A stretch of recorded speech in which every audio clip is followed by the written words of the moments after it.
Mesdames et messieurs, bonjour. De partout où vous êtes, nous allons faire les mélanges parce qu'aujourd'hui, nous recevons une icône de la politique congolaise, une image que vous aimez voir, une personne qui pour nous est une bibliothèque parce qu'il a transcendé des générations, il a transcendé des époques. Mais avant cela, j'aimerais vous donner l'actualité, la plus grande actualité que la République démocratique du Congo se prépare pour les élections et il faudrait retenir que toutes les candidatures ont été retenues, mais nous avions vu quand même l'engouement ou la joie du camp de Katumbi, Sepeli déjà, Tomoni Batubafongoli, comme si c'était déjà la victoire. Nous allons en parler, mais aujourd'hui nous allons parler de l'actualité politique, mais du parcours aussi élogié de cet homme politique que nous recevons. Lui s'appelle Alexis Mutanda Ngoïmwana. Il est PDG, il est ancien secrétaire général de l'UDPS, il est ancien président du CEP que dirige aujourd'hui Maître Jacquemain Chabani, que nous allons recevoir les jours à venir aussi. C'est avec lui que nous allons échanger. On vous salue, Président Alexis Mutanda. Bonjour, merci beaucoup. C'est pour la première fois que vous venez sur ces plateaux Vraie Version. Quelle est votre impression, la première impression? Ma première impression est que vous êtes bien installé. Je vois que le matériel est très professionnel et que, enfin, disons, c'est un plaisir d'être chez vous. Nous avons aussi le plaisir de vous recevoir, Président. La première question, Président, vous serez à l'aise tous en lingala ou en français?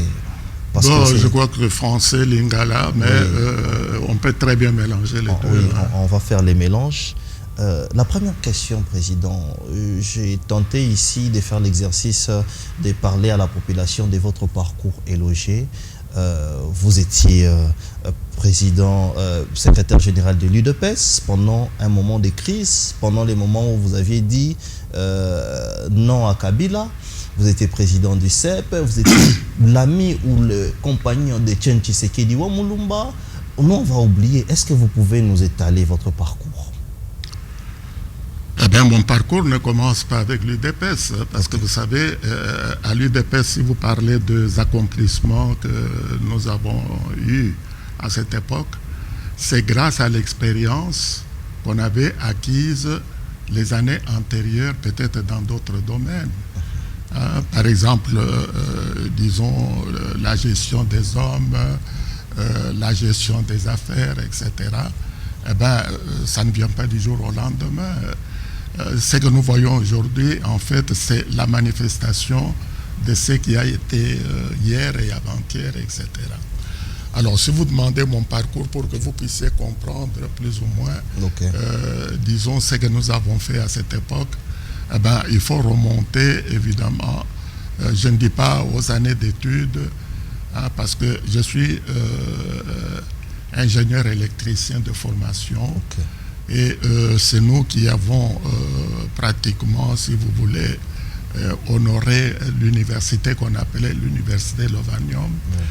Alors, j'ai commencé mes études en Polytechnique en 1963 et je les ai terminées en 1970.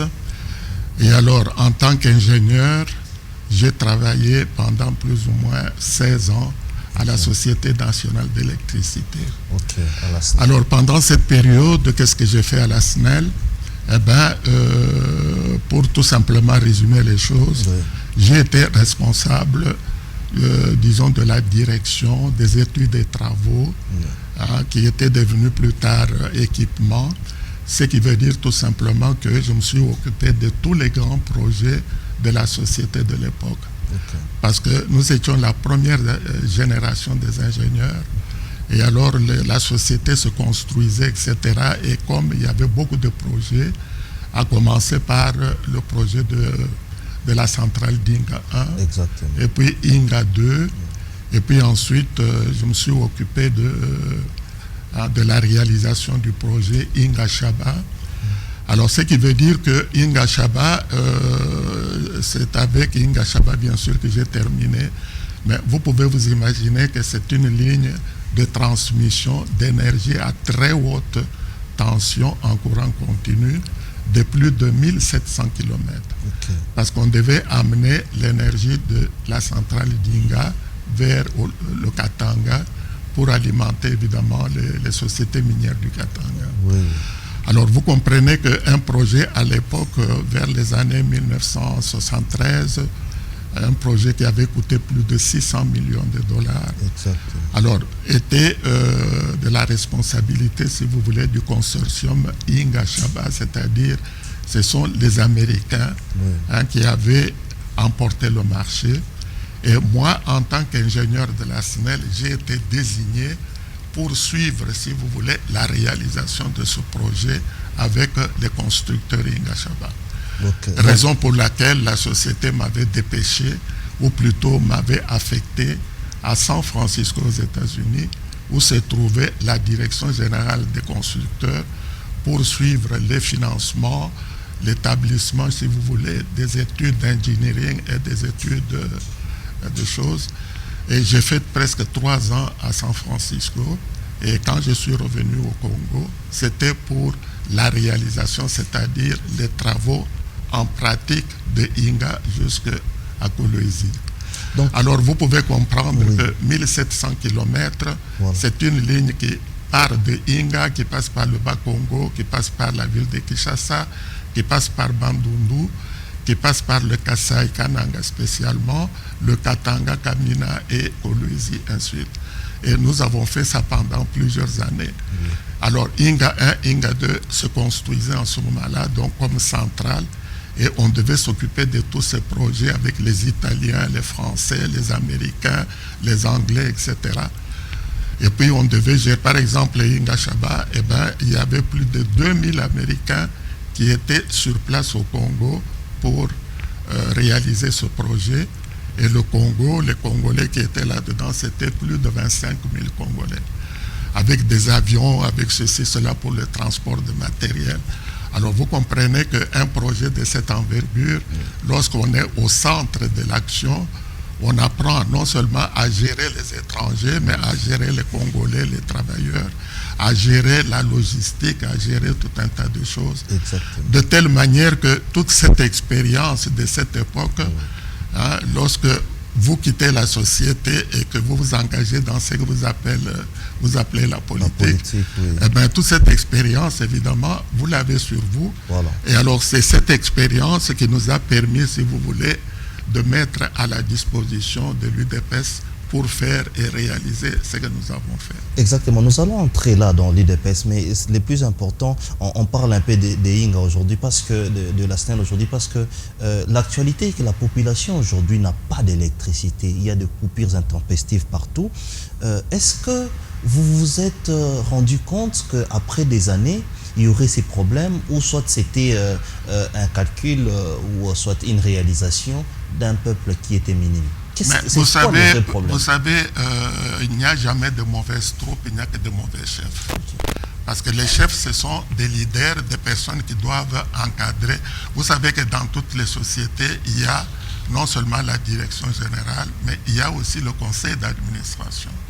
Alors tous ces conseils d'administration, c'est pour suivre, si vous voulez, la gestion de choses de l'entreprise, voir quels sont les problèmes qui se posent et prévenir même des actions à l'avenir. Parce que vous savez, ce que nous vivons aujourd'hui, c'est une chose. Demain et après-demain, il peut y avoir d'autres réalités. Donc, un bon leader, c'est une personne qui fait des projections à partir évidemment de la situation d'aujourd'hui. Vous projetez, si vous voulez, les actions de la société dans les années à venir.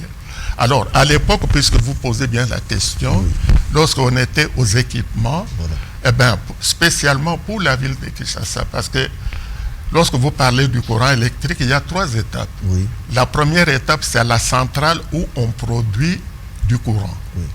Alors, ce courant à haute tension est transporté jusqu'au point de consommation. Oui.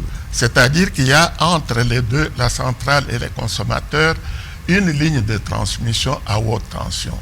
Et c'est ça les pylônes que vous voyez avec des isolateurs, avec les conducteurs. Et lorsque cette ligne arrive à Kinshasa, eh ben, comment est-ce que je dis, on injecte le courant dans le réseau de distribution. Donc la distribution, c'est la troisième étape. Alors, la distribution maintenant, vous avez des cabines à travers toute la ville.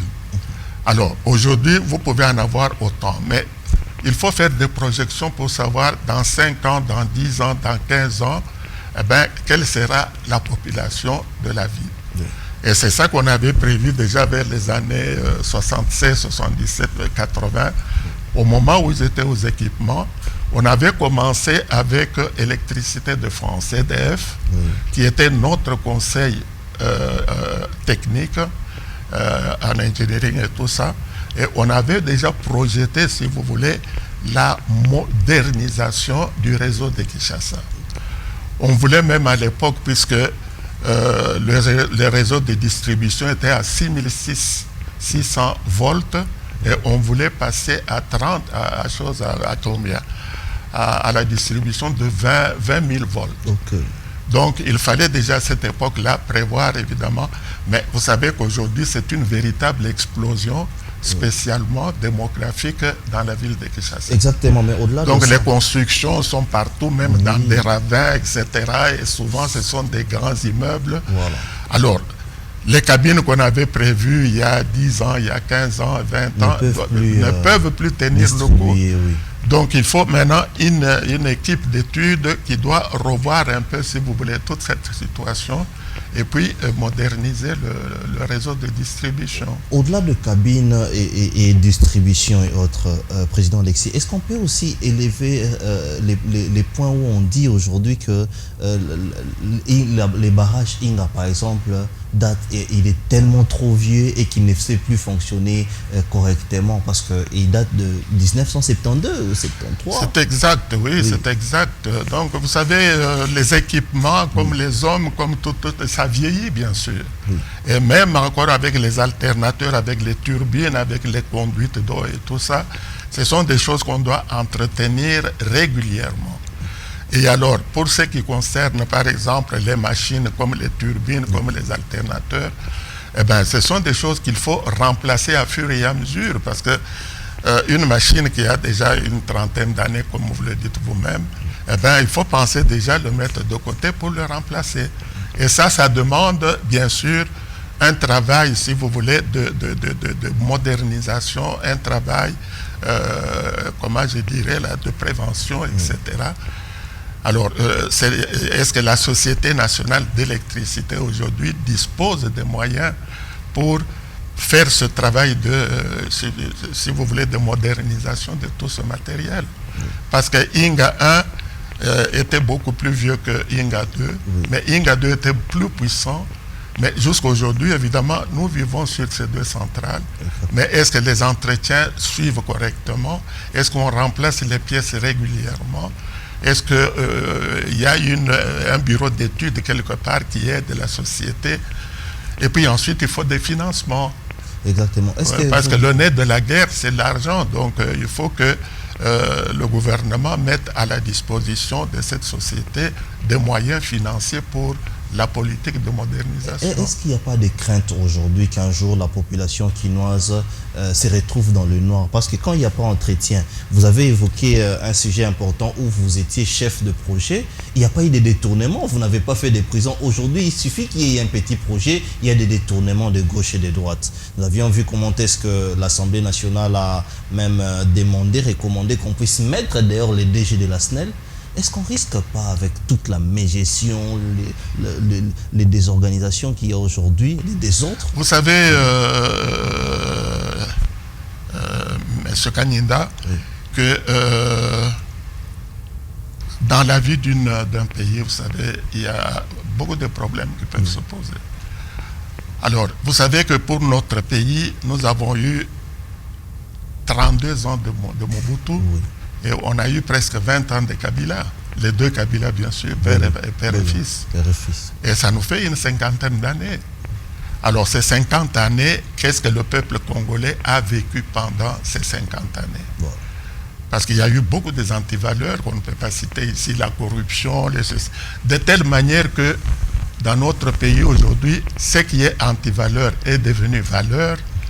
Parce que si vous ne volez pas, si vous n'êtes pas un corrupteur, on vous prend pour un idiot. Voilà. Vous êtes quelque part, vous gérez des millions, et bien si vous ne mettez pas 25 millions en poche, on croit que vous êtes un imbécile, etc. Oui. Donc dans notre pays, c'est l'inversion des valeurs. Ce qui était des valeurs hier ou des valeurs ailleurs, et bien dans notre pays aujourd'hui. C'est pour cela que vous voyez tous ces désordres à gauche, à droite. Et il n'y a jamais de détournement de francs congolais, mettons 5 millions de francs congolais, c'est toujours que des dollars, et les dollars toujours des chiffres qui sont exorbitants. Vous pouvez vous imaginer que, parce que dernièrement on se plaignait, disons, d'un marché qu'on avait passé aux Égyptiens. On parle de 27 millions de dollars. D'abord, cette société égyptienne, elle a été sélectionnée sur quels critères? Et on a passé le marché avec le pays ou avec une société déterminée. On prend 27 millions, on met à la disposition. Et on se rend compte presque 8 ou 10 ans après que ces messieurs n'ont même pas fait la moitié, si vous voulez, du travail demandé. Alors on vient se réveiller, je ne sais pas combien d'années plus tard, pour se dire que non, sur 27 millions, ils n'ont même pas dépensé 5 ou 6, etc. Mais lorsqu'on a passé le marché, lorsqu'on a débloqué les fonds, est-ce que le gouvernement ou la société qui a passé le marché a mis une équipe de surveillance de ces travaux? Est-ce qu'il y a eu une équipe d'architectes ou une équipe des ingénieurs pour suivre l'exécution, pour voir si disons, les spécifications techniques ont été respectées? C'est peut-être eux-mêmes qui sont à la base des vols. Donc, c'est-à-dire c'est un désordre tout à fait. Où on a décaissé 280 millions. Il y a plusieurs dossiers comme ça. Il y a la grande escroquerie des contrats sino-congolais, où il y avait des milliards même escroqués. Mais là-bas, c'était 93 milliards de dollars. Vous pouvez vous imaginer passer un marché de 93 milliards. 93 milliards. Alors on dit 3 milliards, c'est pour faire quelques universités ou des écoles ou quelques kilomètres de route. Mais on ne dit pas ce qu'on va faire avec les 90 milliards qui restent. Et 10 ans après, on se rend compte que, bon, les autres, ils expédient, si vous voulez, les minéraux chez eux. Et vous-même, qu'est-ce que vous avez bénéficié, ainsi de suite, jusqu'au point où le président de la République lui-même se déplace jusqu'en Chine pour aller dire, bon, écoutez, essayons de revoir les conditions de ce marché. Il y a une légèreté généralisée dans la gestion de la chose publique. De la chose publique. Nous rentrons, président Alexis Moutanda, vous faites maintenant le choix avec un parcours élogé d'ingénieur, de chef de projet, mais on vous voit venir à l'UDPS. Pourquoi vous n'avez pas choisi d'autres partis? Vous avez choisi l'UDPS. Est-ce que les gens disent que parce que Etienne Tshisekedi était votre ami, ou soit encore les gens disent que c'était Etienne Tshisekedi qui vous avait donné les marchés des Inga? Bon, écoutez, ça n'a absolument rien à voir avec ça. Je termine parce que vous savez, la manière dont j'ai quitté la SNEL, c'est encore... disons, toute une histoire, si vous voulez. Racontez-nous. Non, mais en fin de compte, c'était tout simplement que, bon, avec tout ce que je vous ai dit de la SNEL, ce que je faisais, donc j'étais en contact avec pratiquement tous les bureaux d'études internationaux, italiens, belges, je travaillais avec les Américains, il y avait des Anglais, des Français, etc. Donc, à un moment donné, surtout avec Inga Chaba, qui était un projet tout à fait extraordinaire, je vous ai dit, qu'il y avait plus de 2000 Américains au Congo et plus de 26 000 Congolais là-dedans. J'étais le directeur de ce projet et puis donc je voyageais pratiquement. Alors vous comprenez que ça ne pouvait que créer, si vous voulez, des jalousies, des trucs comme ça, etc. Jusqu'au point où même mon PDG, qui était supposé être mon directeur, mon chef, mon supérieur, a commencé à prendre ombrage, si vous voulez. Alors quand à chaque fois qu'il commettait des bêtises ou des choses, il pensait que les autorités allaient peut-être le mettre à la porte pour que moi je prenne sa place. Alors il a commencé des combines jusqu'au point où tout directeur que j'étais, etc., eh ben, il fait une décision pour m'envoyer en Mbandaka, où il n'y avait ni centrale, ni rien du tout.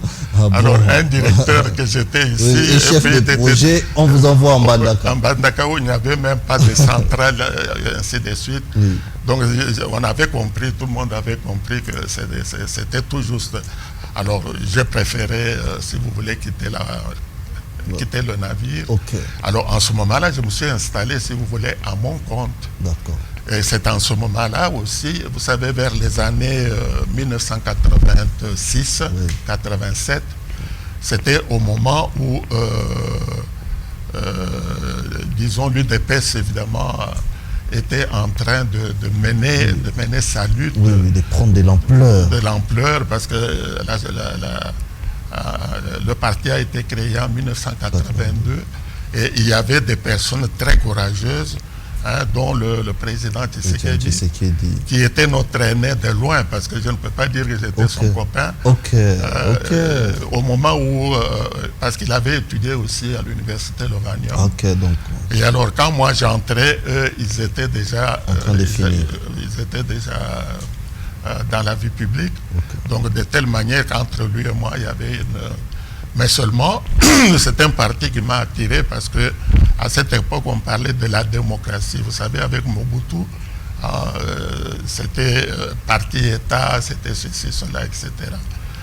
Alors, je me suis intéressé, si vous voulez, au thème du parti, oui. Spécialement l'union. On doit faire une grande union des Congolais, oui. Pour démocratiser d'abord le pays. Et puis ensuite, avec la démocratisation du pays, l'aboutissement, c'est la mise en place d'un état de droit. Et dans un état de droit, il est établi qu'avec un état de droit, vous pouvez assurer le bien-être social de la population. Alors c'est comme ça que d'abord, j'ai commencé par créer le journal La Tempête de Tropique. Parce que moi-même, j'avais fait des humanités gréco-latines, donc j'étais un peu journaliste, un peu littéraire, oui. Etc.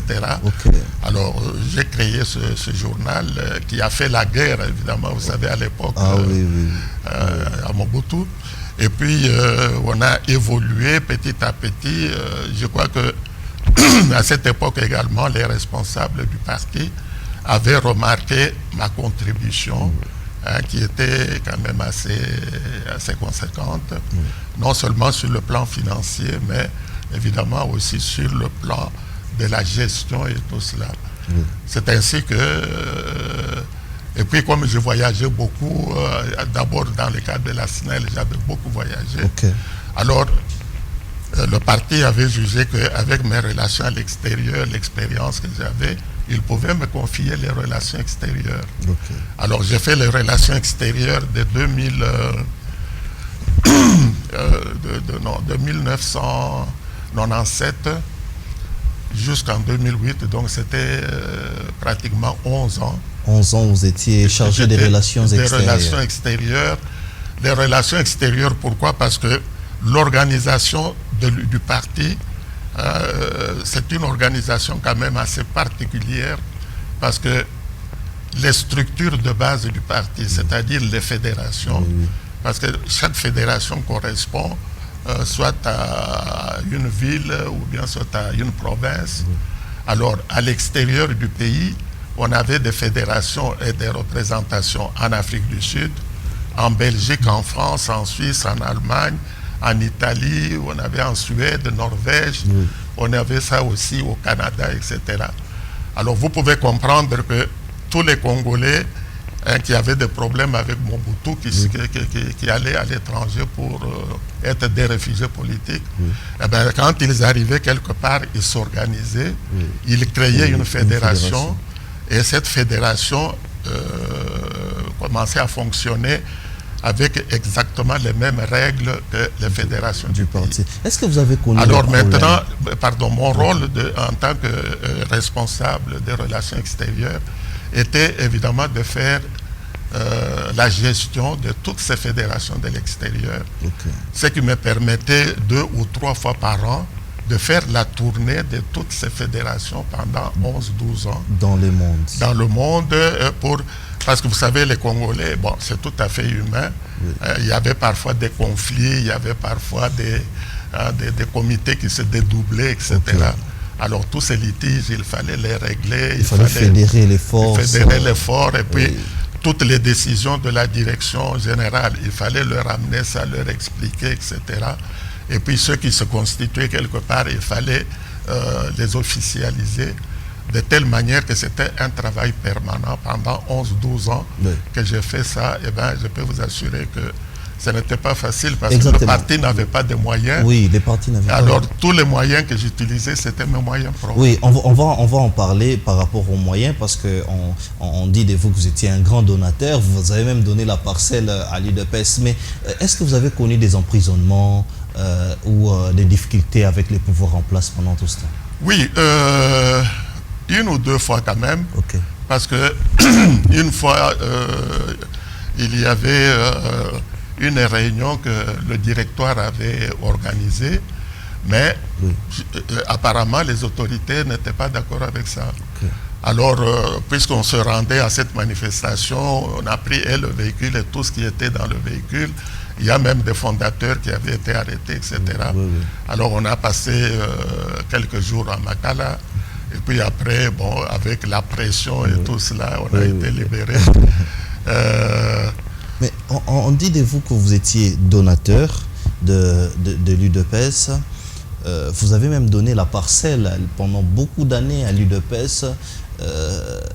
Où est-ce que vous tirez ces fonds-là, cet argent-là, président Alexis, pour donner aux gens, faire des voyages, faire voyager même des gens, parce qu'il y a d'autres exilés politiques, par exemple, je suis ici, qui ont dit qu'ils se sont exilés à Brazzaville pour aller finalement en Europe. Où est-ce que vous tirez ces fonds-là? Mais je vous ai dit qu'avec mon travail, par exemple, que je faisais à la SNEL, eh ben, j'avais des missions pratiquement toutes les semaines. Je pouvais partir, vous quittez Kinshasa, et bien vous faites le tour on vous demande d'aller, disons, en Suède, 1 semaine, et puis 1 semaine en Belgique, en France, etc. Alors ça veut dire que les frais d'émission qu'on avait, eh ben, il était tout simplement question de gérer correctement, intelligemment, tous ces trucs-là. Et puis il arrivait également des fois que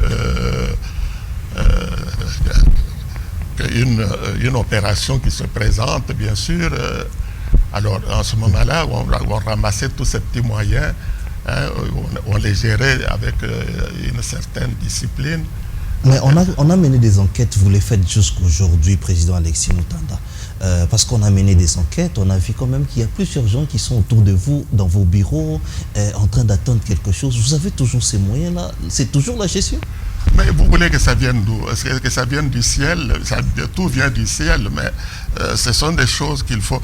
Vous avez, mettons, je vous donne l'exemple d'un milliardaire grec, Onassis, que tout le monde connaît. Oui. Eh bien, ce monsieur, avant d'avoir ces milliards, quand il était jeune et tout ça, mais c'est un petit qui cirait les souliers. Ok. Il cirait les souliers, mais vous savez, dans la vie de quelqu'un, il y a, si vous voulez, des objectifs qu'on peut se fixer. Oui. Hein? Et puis, il y a un principe également qui dit qu'il faut vivre au rythme de ses moyens. Oui. Hein? Il ne faut pas, lorsque vous voyez une Mercedes passer, vous dites, ah, moi, je dois avoir cette Mercedes. Oui, oui.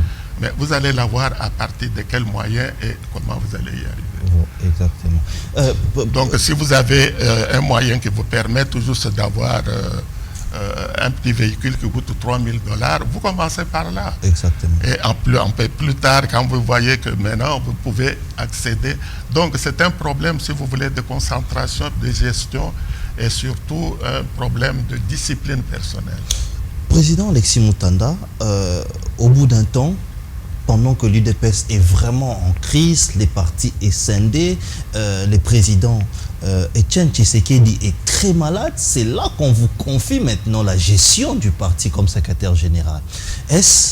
Vous étiez l'homme de confiance de Tian Tshisekedi, ou encore vous étiez l'homme capable au bon moment, où on disait quand même aussi que bon, lui il va assurer avec ses moyens? Ben, encore une fois, vous savez, c'est une longue histoire. Oui.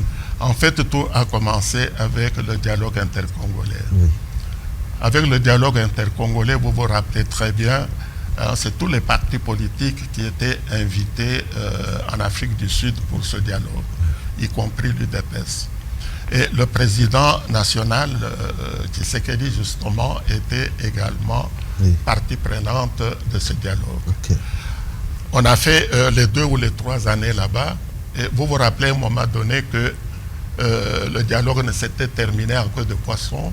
Il y a des gens qui sont rentrés pour faire ce qu'ils voulaient. Lui était resté là-bas pour terminer les travaux. Alors, quand on a terminé les travaux, on revient à Kinshasa. Alors, on a mis en place ce fameux gouvernement 1+4. Vous vous rappelez, Kabila président et 4 vice-présidents. Oui. Alors, parmi les 4 vice-présidents, normalement, notre président, c'est-à-dire celui de l'UDPS, oui, était supposé être un des 4 vice-présidents de la République. Exactement.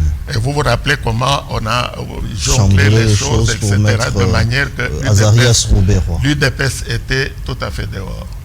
On a dit très bien, puisqu'ils ont fait ça, et on a organisé les élections de 2006. Alors, l'UDPS a examiné la situation, etc. On y va, on n'y va pas. La décision était prise de ne pas participer aux élections de 2006. Là aussi, je crois que vous vous rappelez très exactement bien. Alors, lorsque l'UDPS n'a pas participé à ces élections, alors vous comprenez que pour la grande majorité de membres du parti, qui attendaient évidemment que leur parti arrive au pouvoir, etc., il y avait quand même un certain nombre de personnes qui étaient un peu découragées. Okay.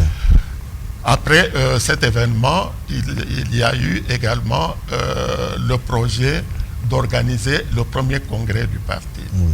Et le président avait créé un groupe de personnes pour gérer, si vous voulez, cette période-là. Oui. Alors c'est le fameux groupe de Rigini. Exactement. Belchika, le maître Mukendi,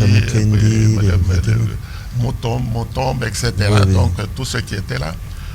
Et malheureusement, à cette période, le président est tombé gravement malade. Exactement. Il a été transporté en Afrique du Sud et de l'Afrique du Sud transporté en Belgique. Et en Belgique, il a fait presque 3-4 ans là-bas, toujours malade, etc. Mais sa santé était en train de s'améliorer progressivement. Oui. Il se fait malheureusement que le groupe qui était à Rigini a commencé à mener sa politique à elle. Peut-être avec l'intention, parce que tout le monde s'attendait à ce que le président Tshisekedi disparaisse. Alors chacun commençait à mener un peu son jeu, si vous voulez, pour ramasser le plus que... Il se fait que pendant cette période-là, la santé du président commençait, si vous voulez, à s'améliorer. Oui.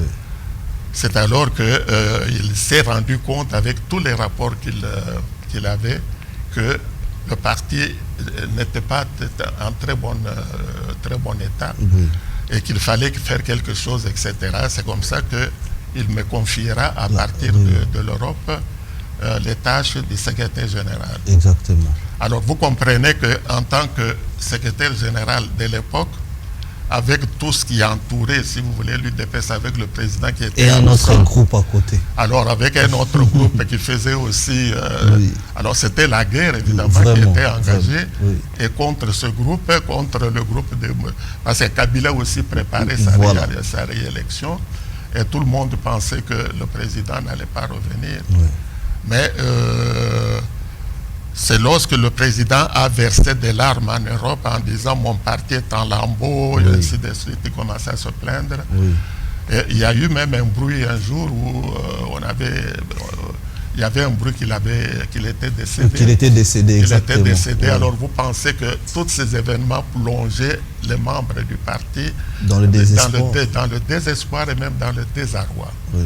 C'est alors que nous avons estimé qu'il était indispensable de faire la tournée des provinces que nous avons faites de manière tout simplement à expliquer à nos membres qu'il y aura des élections en 2011, l'UDPS sera partie prenante, notre président est en bon état, il va revenir et il sera candidat à ces élections. Alors, une tournée à plein succès parce qu'on a vu, vous avez drainé des foules, vous avez rempli des stades alors que les autres là, on pensait qu'ils étaient un peu plus forts. Comment vous avez fait? Eh bien, vous savez, dans ces choses-là, c'est un problème évidemment de gestion parce que à Kinshasa, avant d'aller au Bandundu, par exemple, parce qu'on avait commencé avec le Bandundu. Oui. On a été à Kikwit, à Kenge, dans presque toutes les choses et tout ça. Alors, qu'est-ce qu'on faisait? Eh bien, on adressait des lettres officielles et au gouverneur et aux chefs des districts, des administrateurs, etc., qui étaient en fonction pour leur dire que nous arrivons chez vous de telle date à telle date, nous venons pour l'organisation de notre parti, nous allons rester chez vous de telle date à telle date, et chaque fois qu'on arrivait quelque part, la première chose le lendemain, on va dire bonjour aux responsables. Alors, c'est kabiliste, n'est-ce pas, qui était que lorsqu'il voit quelqu'un de l'UDPS venir dire, voilà, nous venons d'arriver, nous restons chez vous autant de jours. Ils mettent les bâtons dans les roues. Non, même pas. Au contraire, ils étaient contents parce que ils vous recevez quand même. Voilà, on a dit, on va parler à nos membres, etc. Et quand ils suivaient ce qu'on disait, on ne critiquait jamais les gens au pouvoir. Nous essayons d'organiser notre parti, d'encourager nos membres, de faire des choses correctement. C'est ainsi qu'on a fait pratiquement le Bandundu, le Bas-Congo, on a été province orientale, Kivu Nord, Kivu Sud, et puis après on a fait les deux Kasaï, etc. On ne parle pas de 2011 parce que les temps nous est impartis, mais vous étiez quand même candidat député national. Est-ce que vous pouvez dire à la population aujourd'hui, vous étiez élu massivement en Mbuji-Mayi, mais après vous avez changé de circonscription. Pourquoi? Notamment, vous n'êtes jamais aussi parti au Parlement. Pourquoi? Bon, mais en 2011, vous savez, c'est très simple à comprendre. Oui. Donc, notre président du parti était candidat à la présidentielle. Oui. Et tout le monde sait très bien, parce que c'est moi qui avais suivi à la CEP, n'est-ce pas? Exactement, vous étiez président du CEP. De tout cela. On avait très bien préparé la campagne et lui-même a fait le tour, etc. Vous savez, c'était un homme qui était quand même très populaire. Et il pouvait passer avec pas moins de 70 à 75%. Ah oui. Parce que nous avons suivi de près, nous avons même des rapports qui ont été faits à cette époque-là.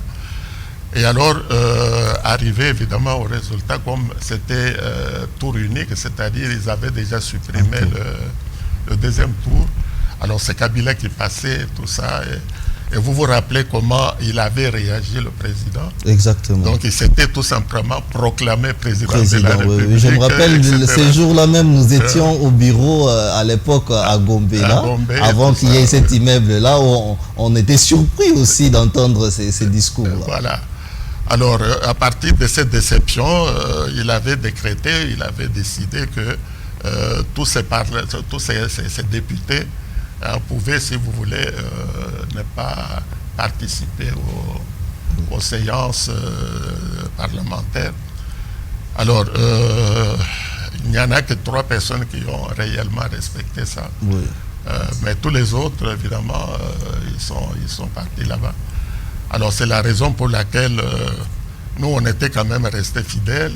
Exactement. Vous n'êtes pas parti au parti, vous avez donné vos moyens et les temps, parce que moi, je rappelle que vous aviez même donné l'antenne de votre chaîne pour la campagne. Dont moi j'étais présentateur d'une grande émission UDPS. Mais vous étiez mal compris à l'UDPS. Pourquoi?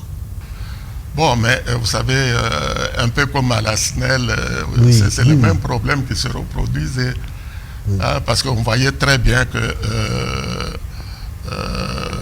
on faisait tout ce qu'on pouvait faire, donc tout ce qui était humainement possible pour que ce parti aille de l'avant et arrive au pouvoir. Alors certains avaient jugé que tout ce que nous faisions là-bas, c'est pour un jour prendre la place du président. Ok. Alors, prendre la place du président, c'est-à-dire être président du parti, et puis ainsi de suite avec tout le reste. Alors, à partir de cette idée-là, eh ben, il y en a qui ont propagé les choses, etc. Et même lorsque nous avons, quand le parti était dans le besoin, pas de moyens, on a pris cette maison délimitée pour mettre à la disposition pendant 12 ans. Pendant 12 ans. Pendant 12 ans. Okay. Et vous savez de quelle manière, évidemment, ils ont tout cassé avant de déménager tout cela. Exactement. Donc c'était tout simplement dans cette l'incompréhension et les cet sacrifices esprit politiques. que non, tout ce qu'il fait là-bas, c'est pour prendre ceci ou prendre cela. Alors qu'en réalité, si vous voyez les choses qu'on a fait depuis le début, comme je vous explique, hein, que ce soit au moment où on était aux relations extérieures, au moment où on était secrétaire général, au moment où on était à la CEP, hein, parce que vous savez, lorsqu'on a une responsabilité, on a une tâche, eh ben, on plonge là-dedans, vous faites le maximum pour que cette tâche, si vous voulez, puisse être réalisée et réalisée dans de meilleures conditions. Alors, il y a des personnes, évidemment, qui ont peut-être des complexes, ou peut-être, c'est pas moi, tout simplement par esprit de je ne sais pas quoi, et qui pensent, on vous attribue des intentions peut-être que vous n'avez pas. On parlera de tout ça prochainement parce que vous êtes une bibliothèque. Nous ne pouvons pas finir toute votre histoire au bout d'une émission. Mais aujourd'hui, Alexis Moutanda, avec toute cette expérience, on pensait peut-être que vous serez au Sénat, par exemple, mais vous postulez comme député national. Cette députation où vous étiez déjà élu, mais vous n'êtes pas parti. Vous n'êtes jamais parti au Parlement, mais vous voulez encore être député national de Lukunga. Vous êtes candidat à la Lukunga, à la circonscription de Lukunga. Pour réaliser quoi encore? Qu'est-ce que vous pensez que vous pouvez encore faire à cette assemblée-là? Et aussi, quand vous descendez sur le terrain, aujourd'hui qu'il y a de la misère, aujourd'hui que la population n'a pas de courant, vous pensez que ce défi-là n'est pas plus vaste aujourd'hui, qu'il faudrait voir un autre aspect de choses? Oui, évidemment, c'est justement pour cette raison que croiser les bras est une solution. À supposer que vous mangez le matin, à midi et le soir, vos 3 repas par jour sont assurés. Et qu'à côté de vous, il y a 10 000 personnes qui, eux, mangent peut-être une fois tous les 3 jours. Est-ce que vous allez rester assis, les bras croisés, en disant ils n'ont qu'à se débrouiller, etc. Au parti, le nom d'ailleurs de l'UDP, c'est Union pour la démocratie et le progrès social. Et lorsque nous chantons notre hymne national, on commence par Debout Congolais. Debout Congolais et Union, là, vous savez, c'est presque la même chose. Exactement. Sauf que debout, c'est beaucoup plus militaire parce qu'une personne qui est debout, il peut se battre. Oui. Alors, on dit Debout Congolais, nous sommes unis ensemble, etc. Et que par le travail, nous ferons un pays plus beau qu'avant. Mais un pays plus beau qu'avant, depuis 60 jusqu'à aujourd'hui, ça fait quand même 63 ans. Oui. Est-ce que le pays, on peut dire aujourd'hui qu'il est meilleur qu'il y a 20 ans? Au contraire, quand on regarde les choses de près, c'est pire. Est-ce qu'on peut s'imaginer qu'à l'est du pays, depuis 20 ans, on a plus de 11 millions de morts? Est-ce qu'on peut imaginer que dans un pays comme le nôtre, depuis quelques années, il y a plus de 500 mamans qui ont été violées, 500 000. Et ces mamans qui ont été violées, il y a des grands-mères, il y a des mamans, et puis il y a même des petites filles de 6 ans, de 10 ans, etc. À l'est du pays aujourd'hui, surtout hier, oui. Il y avait plus de 200 groupes armés. Et notre coltan à l'est du pays, oui. Qui est un des minéraux les plus enviés par le monde, il traverse la frontière pour aller enrichir les pays étrangers. Pendant que les Congolais sont en train de trimer et de mourir de pauvreté.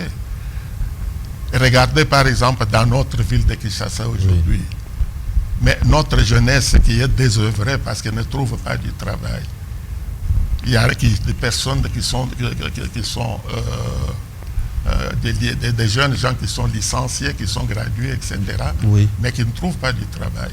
Oui. Ils deviennent désœuvrés et ils deviennent de Koluna. Alors, avec ce phénomène, on vient encore l'amplifier avec l'installation des usines qui produisent des alcools à longueur de journée. Imaginez-vous les fameux Zododo. Oui, oui. Ah ben, si vous allez alimenter en ce moment-ci, vous trouverez combien de camions qui attendent déchargement. Et dans une petite bouteille comme ça de cette boisson, vous avez 45% d'alcool. Oui, exactement. Et qui sont les plus grands consommateurs? Eh bien, ce sont C'est des la jeunes, jeunesse, etc., oui. etc. Alors, quand nous disons que nous faisons serment pour que tout ceci, nous puissions le transmettre à notre postérité. Alors, la postérité que nous préparons, c'est laquelle? Ce sont ces jeunes gens alcoolisés qui deviennent de Koulouna, ou c'est une autre génération. Or, le pays que nous avons, vous savez, c'est tout simplement un pays qui est un don du ciel. Vous avez fait plusieurs descentes sur terrain. La population vous a soumis ses pleurs. J'aimerais même qu'on regarde ça et puis on va commenter sur vos descentes, les descentes d'Alexis Moutanda, candidat député national, mais également nous allons regarder aussi les descentes aussi d'un cadre de l'Union sacrée Diamant Nyengele qui a aussi fait des descentes et puis on va commenter juste après.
Particulièrement dans nos sacrifices.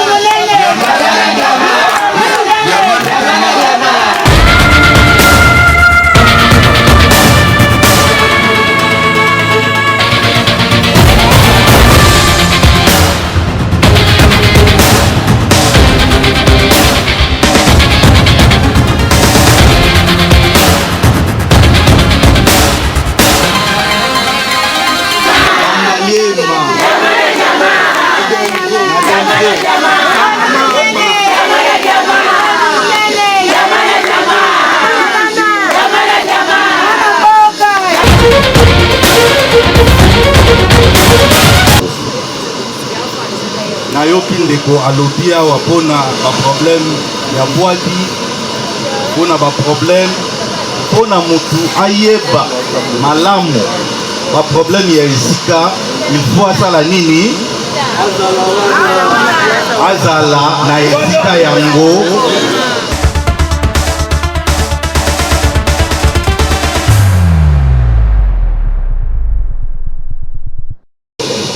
Yango tosololaki na bandeko tozo-organize makambo tokosala na koloba yango lelo te mpona soki nalobi badongolo misu bayibaka baide ya bato okomona baye kowelela o ya lobaki asali te biso toye kosala yango wana nde biso po tozala bato ya omoni yango deja na bapolo bandeko balati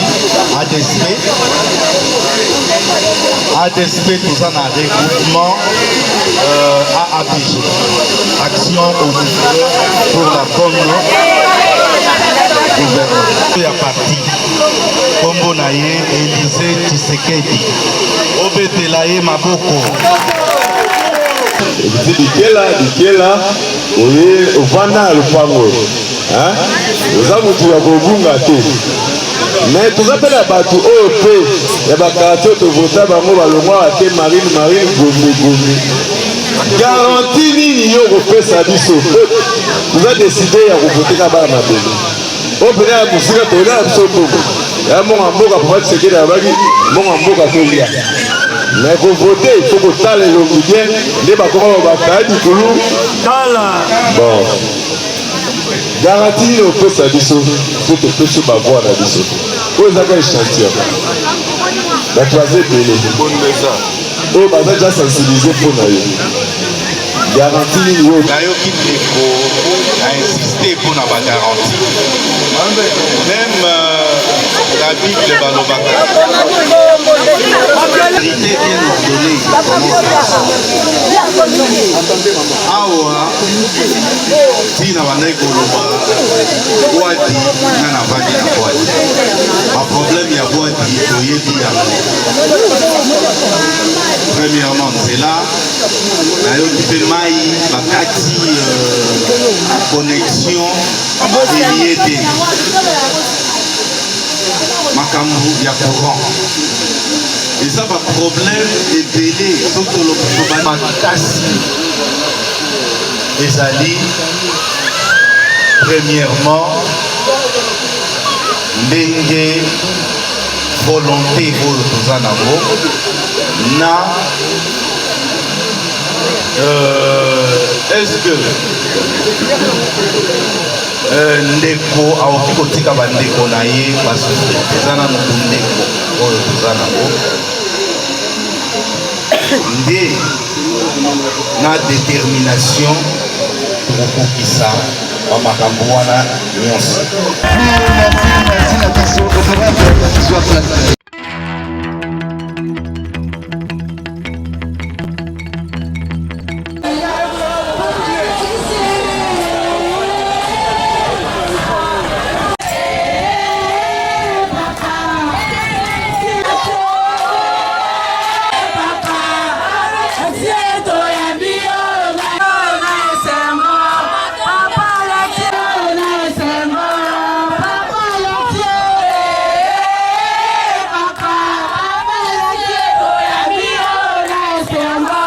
Voyez bien.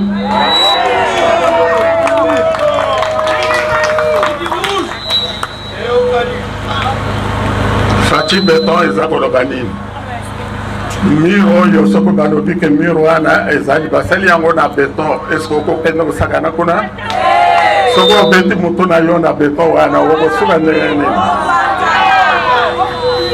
eza koloba ke basakanaka na beton te mais beton mpe eza koloba ezali produit moko soko babotuni bato nyonso bakoyebisa bino ke ndako ezala monene ndenge nini fo bafondation na ye ezala na beton ya makasi.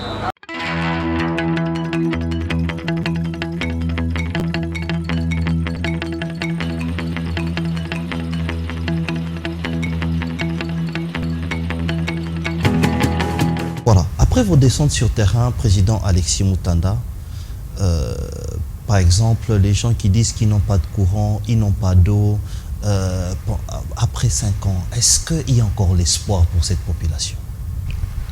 Mais vous savez, notre drame, c'est surtout ce drame-là. Oui. Parce que vous vous trouvez dans une situation qui est pratiquement, mettons, très grave, parce que tel que nous la décrivons, évidemment, elle est suffisamment grave. Alors, quelle est la solution? Est-ce que la solution serait de croiser les bras et dire, bon, Zambé Yomoko Ayebi, ou bien nous allons nous mettre debout pour affronter ces difficultés, etc. Alors, je vous donne l'exemple de notre président de la République. Oui. Aujourd'hui, évidemment, il y a des gens qui l'ont surnommé Fachi Béton. Voilà. Et je trouve quand même que c'est peut-être un nom qui lui colle très bien à la... Les noms des Fachi Béton. Fachi Béton, parce que dans le béton, on voit quand même, disons, la signification, plutôt l'image de quelque chose de très dur. Le béton, c'est quelque chose de très solide. Oui. Un mur, quand on vous dit que ce mur est en béton, vous ne pouvez pas vous aventurer à aller cogner votre tête contre ce mur. Exactement. Et puis, quand quelque chose est très dur, ça veut dire qu'il n'y a pas des aventuriers qui vont s'amuser quelque part là-bas parce que sinon, ils vont rencontrer évidemment ce béton qui est très dur et qui peut écraser leur tête. Puisque vous avez parlé... Mais la deuxième signification, c'est tout simplement que le béton, lorsque nous chantons que nous allons construire un pays plus beau qu'avant, mais il y a toujours cette notion de construire. Alors, à supposer que la République démocratique du Congo, c'est un immeuble, alors attribuons-lui 26 étages, pourquoi pas? Parce que nous avons 26 provinces, et nous construisons un immeuble de 26 étages.